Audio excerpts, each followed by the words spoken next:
Good morning students, I am Bharti Singh, your SST teacher. How are you students? I hope you all are fit and fine. Class 8 आपका geography का chapter 2 चल रहा है. इसमें क्या introduction दिया था मैंने लेक्चर 11 में. क्या चैप्टर का नाम था? What is the name of chapter? Land, soil, water, natural vegetation and wild life resources. इसमें क्या चीज़ है? देखो, लैंड मतलब अर्थ जो है हमारी ऊपर की, सॉइल मिट्टी, हमारे लिए सब चीज़ें बहुत इंपॉर्टेंट है. हमारे water, natural vegetation, wild life resource, ये सब चीज़ें बहुत इंपॉर्टेंट है हमें इस पे अर्थ पे सर्वाइव करने के लिए. तो ये अपने को इस चैप्टर में अपने को क्या है, तो ये चीज़ देखनी है अपने को कि चैप्टर में इंट्रोडक्शन दिया था. अब ये चैप्टर में है क्या, अब डिटेल में थोड़ा सा हम जानेंगे. सबसे पहले तो हम लोग जानते हैं कि 90% पॉपुलेशन ऑन अर्थ, 30% एरिया, अर्थ का 30% एरिया पे ही 90% पॉपुलेशन रहती है. इसका इट मीन्स कि अर्थ के ऊपर बहुत ज़्यादा प्रेशर है, दबाव बहुत ज़्यादा है.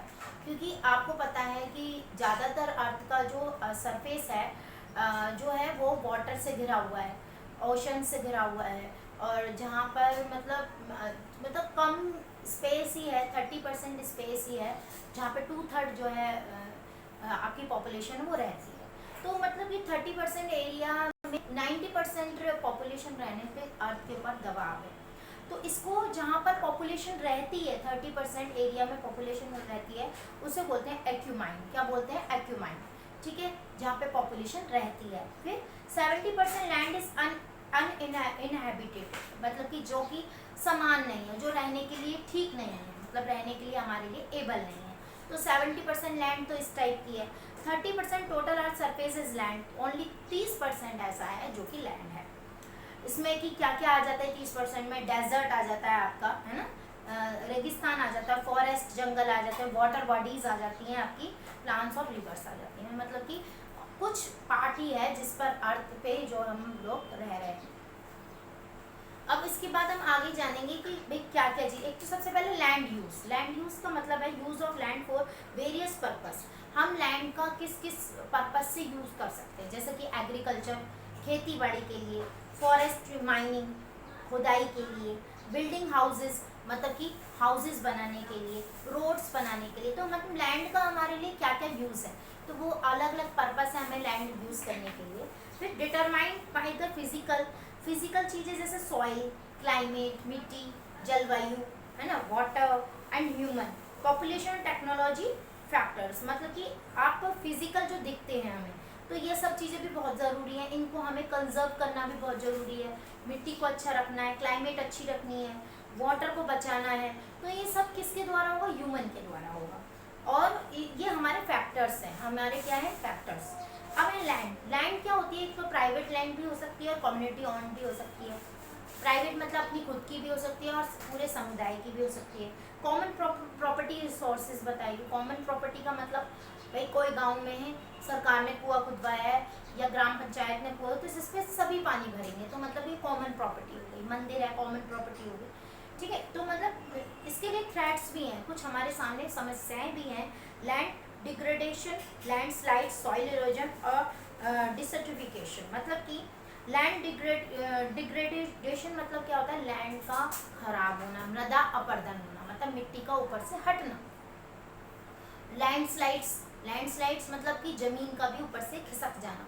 तो ऊपर की जो लेयर है वो जली जाएगी, तो नीचे की लेयर से क्या काम चलेगा? अपने को तो जो कि फार्मिंग करनी है तो ऊपर वाली टॉप लेयर चाहिए ना.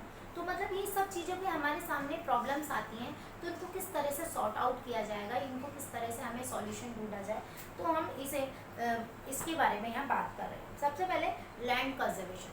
लैंड कंजर्वेशन का मतलब है कि हम अर्थ को कैसे बचा सकते हैं, हम पृथ्वी ऊपर की जो लैंड है उसको कैसे बचा सकते हैं. एक तो एफोरेस्टेशन मतलब ज़्यादा से ज़्यादा पेड़ों को लगाकर.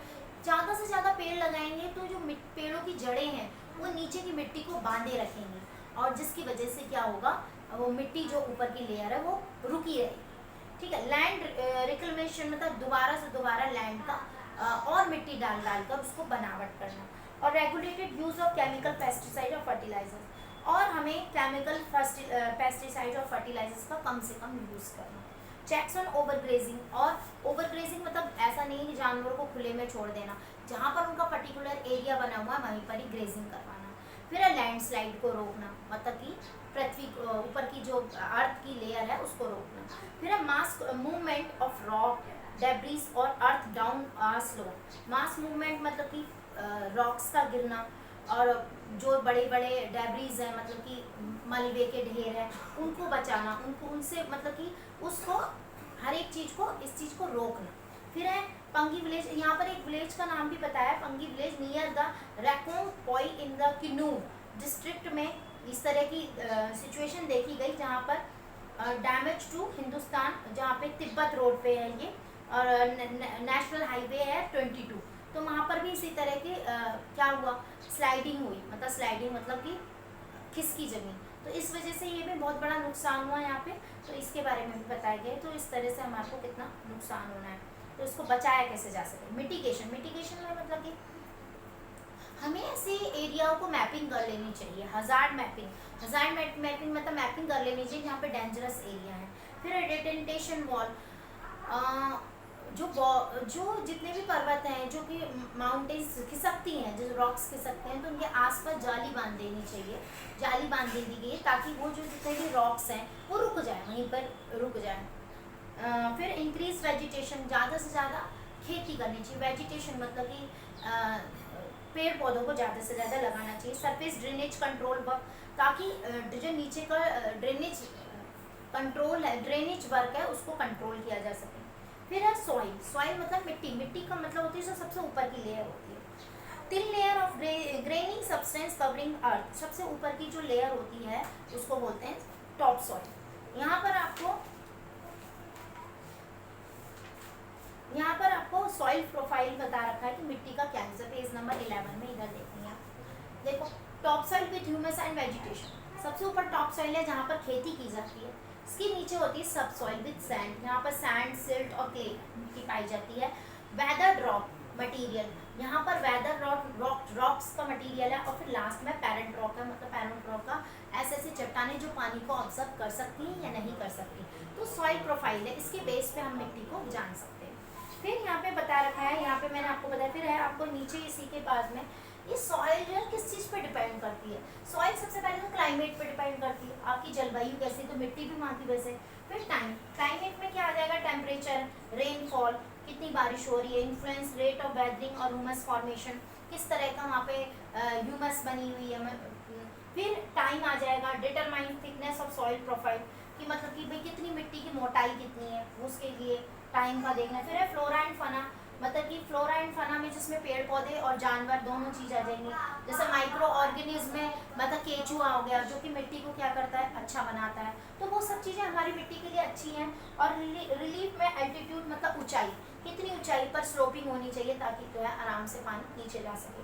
डिटरमाइन एक्यूमुलेशन ऑफ सॉइल, मतलब पहचानना मिट्टी को कि किस टाइप की मिट्टी यहाँ के लिए ज़रूरी है खेती के लिए। फिर है पेरेंट रॉक, पेरेंट रॉक में डिटरमाइन कलर का पता चलता है, टेक्सचर का पता चलता है, केमिकल प्रॉपर्टीज, मिनरल, इसमें सारे कंटेंट और परमेबिलिटी होती है, मतलब कि क्या क्या चीज़ें होनी चाहिए मिट्टी को अच्छा बनाने के लिए, कि मिट्टी अगर बनेगी तो उसके लिए क्या क्या चीज़ होना चाहिए। अब यहाँ पर मैं बता रही हूँ degradation of soil and conservation region, कैसे पहचाना जा सकता है आप मिट्टी के लिए। सबसे पहले आप क्या मिट्टी को अच्छा करने के लिए, कंजर्व करने के लिए क्या क्या करोगे। सबसे पहले मल्चिंग की जाती है। मल्चिंग मतलब क्या होता है, large ground is covered with straw, मतलब कि बड़े से ग्राउंड को मिट्टी से वहाँ पर स्ट्रॉ मतलब जो भूसा होता है मिट्टी को रोकने के लिए, जो खराब रॉ होती है, जो सूखी हुई घास होती है उसको बिछा दिया जाए ताकि मिट्टी उससे रुकी है, कहीं इधर से उधर ना जाए। फिर है कॉन्टोर बैरियर, कॉन्टोर मतलब कि आसपास लाइन खींच दी जाए जिसमें स्टोन, ग्रास, बैरियर मतलब कि स्टोन पत्थरों से आसपास लाइन बना दी गई, ग्रास से आसपास लाइन बना दी गई, कॉन्टोर कर दिया जाए मतलब लाइंस बना दी गई। फिर है रॉक डैम, रॉक डैम मतलब कि क्या होता है, रॉक से डैम तैयार किया जाए ताकि पानी को रोका जा सके, जब ज़रूरत हो, जब बरसात के पानी को कलेक्ट करके, और फिर जब बरसात नहीं आती उस टाइम पे पानी का यूज़ किया जाए। Rock piled to slow water flow, terrace farming बहुत अच्छी फार्मिंग होती है जो पहाड़ों पे की जाती है। टेरेस फार्मिंग का मतलब है टेरेस फार्मिंग का मतलब है जैसे कि जो पहाड़ी एरिया होता है वहाँ पे टेरेस, मतलब एक तरह सीढ़ी की तरह, सीढ़ी नुमा बोलते हैं उसको, टेरेस फार्मिंग की जाती है। इससे क्या होता है, मिट्टी का रुकाव रहता है, एक जगह दूसरी फसल इस तरह से। फिर इंटरक्रॉपिंग, इंटरक्रॉपिंग का मतलब है एक फसल के बाद दूसरी फसल में डिफरेंस छोड़ना, बीच में जगह छोड़ना। कॉन्टोर प्लोइंग, कॉन्टोर प्लोइंग मतलब कि कॉन्टोर बना देना कि भाई हल, जैसे प्लोइंग करना मतलब जोता जाए तो उसके लिए एक लाइन बना देना, इसके बाद नहीं जाना। फिर प्लो पैरेलल टू कॉन्टोर, मतलब कि जो प्लोइंग करी जा रही है वो खेत हल चलाया जा रहा है तो उसके बीच बीच में पैरेलल लाइंस के से खेती की जाए, मतलब कि एक खेती फिर बीच में जगह छोड़ दिया, फिर दूसरी खेती, इस तरह से पैरेलल एक दूसरे से मीट ना करे वो लाइन। फिर शेल्टर बेल्ट, शेल्टर बेल्ट बना देना, शेल्टर बेल्ट का मतलब बचाव करना। Planted to check water movement, कि पानी का मूवमेंट किधर है, उसकी तरह से शेल्टर बेल्ट बना। फिर अब वाटर, अब सबसे पहले आगे मिट्टी को कैसे कंजर्व किया जाए, मिट्टी को कैसे बचाया जाए। अब है वाटर, पानी, मिट्टी के लिए पानी की भी जरूरत है खेती के लिए। Life began 3.5 billion years ago, हमारे को पता है कि हमारी जो लाइफ है 3.5 मतलब 3.5 बिलियन ईयर्स अगो पहले स्टार्ट हो चुकी है। इसमें 2/3 is water, ocean, 2/3 is water जो अवेलेबल है, जो कि ठीक है, अच्छा माना जाता है पीने के योग्य। और मतलब कि इसमें 2/3 इज वाटर अवेलेबल है, जिसमें ओशन वाटर भी है। इसमें फ्रेश वाटर जो है आपका 2.7% है। ऑफ दिस 70% आइस ग्लेशियर में है, और ओनली 1% ऐसा वाटर है जो कि हमारे ह्यूमन यूज़ में, और मतलब आपको 1% पानी मिलेगा जो कि आपके यूज़ में है, आपके पीने की एबल है। अब total volume of water on earth remains constant, neither added not deleted, water cycle operates. ये वाटर साइकिल क्या होता है? वाटर साइकिल हम लोगों ने पढ़ा है, वैसे तो साइंस में भी पढ़ा है। वाटर साइकिल होता है कि पानी का वाष्प बन के ऊपर की तरफ चला जाना, कंडेंस जब हो जाता है, जब पानी जो है वाष्प बन के कंडेंस होकर ऊपर बादलों में इकट्ठा हो जाता है, और जब बादल बहुत ज़्यादा भारी हो जाते हैं, हैवी हो जाते हैं, तभी ये पानी क्या होता है, नीचे की तरफ बरसता है। तो ये साइकिल चलता रहता है, मतलब कि ये पानी का जो है क्या होता रहता है, घुमाव होता रहता है। ये पानी ऐसा नहीं कि नया पानी बनता है, ये पानी का घुमाव होते हुए ये वाटर साइकिल चलती रहती है। अब है वाटर शॉर्टेज, वाटर शॉर्टेज का मतलब पानी की कितनी शॉर्टेज है, कहाँ कहाँ पर, तो वहाँ पर हमें क्या क्या उपाय करने चाहिए, क्या क्या इस तरह से उपाय ढूंढने पड़ेंगे कि भाई किस तरह से पानी की शॉर्टेज को बचाया जा सके। वेरिएशन इन सीजनल और एनुअल प्रिसिपिटेशन, मतलब कि सीजनल जब बारिश होती है तो टैंक्स बनाए जाए, बड़ी बड़ी कैनल्स बनाई जाए जिसमें बरसात के पानी को इकट्ठा किया जाए। फिर उसके बाद scarcity is caused by over exploitation, मतलब कि बहुत चीज़ ओवर एक्सप्लॉयटेशन नहीं करना चाहिए, आपको ज़्यादा पानी का ज़्यादा से ज़्यादा यूज़ नहीं करना चाहिए। स्कार्सिटी जहाँ पे कमी है वहाँ पर पानी को किसी तरह से पहुँचाया जाए, बरसाती पानी को। कंटेमिनेशन ऑफ वाटर सोर्सेज, और बचाया जाए, वाटर रिसोर्सेज को बचाया जाए। फिर है main contents, discharge of untreated और पार्टली ट्रीटेड सीवेज बना के। फिर एग्रीकल्चर केमिकल्स, एग्रीकल्चर मतलब कि एग्रीकल्चर खेती बाड़ी का ज़्यादा से ज़्यादा यूज़ किया जा सके। Industrial effluents in water bodies, और ज़्यादा से ज़्यादा पानी को, मतलब मेन कंटेमेंट्स ये है कि पानी को किस तरह से गंदा किया जा रहा है, तो उसका भी हमें बचाव करना पड़ेगा। पानी जो नदियाँ हैं, रिवर्स हैं, उसमें क्या है, फैक्ट्रीज की जो गंदगी है वो उसमें जाती है, तो वाटर कंटेमिनेशन जो है वो भी एक बहुत बड़ी समस्या है। पानी तो है लेकिन पानी का गंदा होना और ज़्यादा हानिकारक है, तो उसको हमें कैसे बचाया जा सके, तो हमें जो है एग्रीकल्चर केमिकल्स को नहीं डालना चाहिए। Industrial effluents in water bodies, मतलब इंडस्ट्रियल का जितना भी कचरा है वो उसमें नहीं डालना चाहिए, तो इसको भी हमें रोकना है। पानी को, वाटर को गंदा करने का लिए भी सोच विचार करना है। फिर वाटर कंजर्वेशन, पानी को कैसे बचाया जा सके। फिर एफोर्सेशन होता है। एफोर्सेशन मतलब आप जानते हैं कि पेड़ों को ज़्यादा से ज़्यादा लगाना, ताकि क्या है, नीचे मिट्टी की जड़ें जो है उसको पकड़े रखे मिट्टी को। रेन वाटर हार्वेस्टिंग करना, बरसात के पानी का कलेक्शन करना। Lining canal to minimise water loss by spaces, और लाइनिंग कैनल्स, इस तरह की कैनल्स को तैयार किया जाए जाके बरसात के पानी इकट्ठा होए, और फिर जब पानी जहाँ पर नहीं है वहाँ पर वो उस कैनल्स को भेजा जा सके। स्प्रिंकल मेथड बहुत अच्छा है, जो कि बाहर से लिया है हम लोगों ने। जहाँ पर पानी की कमी है वहाँ स्प्रिंकल के द्वारा, मतलब पानी के फव्वारे लगा दिए जाते हैं। इसके बारे में थोड़े थोड़े आपने कहीं पे देखा भी होगा, जो कि एक मशीनरी होती है जो कि पानी को थोड़ा थोड़ा करके पूरे खेत में डालती रहती है, फील्ड में डालती रहती है। ड्रिप इरिगेशन का बहुत अच्छा मेथड है, जहाँ पर पानी की कमी है वहाँ एक बूंद बूंद करके ड्रिप इरिगेशन करी जाए, इससे पानी को रिजर्व किया जा सके, पानी को कंजर्व किया जा सकता है, बचाया जा सके। Drip irrigation. अब है नेचुरल वेजिटेशन और वाइल्ड लाइफ। अब हमारा जो पर्यावरण की जो हमारी वेजिटेशन है और वाइल्ड लाइफ है, मतलब जंगली जीव जंतु, ये भी हमारे लिए बहुत ज़रूरी है, जिसमें कि occurs in the narrow zone of biosphere. Biosphere कैसे बनता है, जहाँ लिथोस्फीयर, हेमिस्फीयर, ये तीनों का मिल के जब तैयार होता है उसको बोलते हैं बायोस्फीयर, मतलब जैव जो वातावरण होता है। इसको ecosystem, life supporting system, ecosystem होना हमारे लिए बहुत ज़रूरी है, जो कि हमारे लाइफ को सपोर्ट करता है। प्लांट्स पे हम क्यों डिपेंड है, food, shelter, timber, oxygen, shelter, bed, protect soil, तो हम प्लांट्स के लिए डिपेंड है।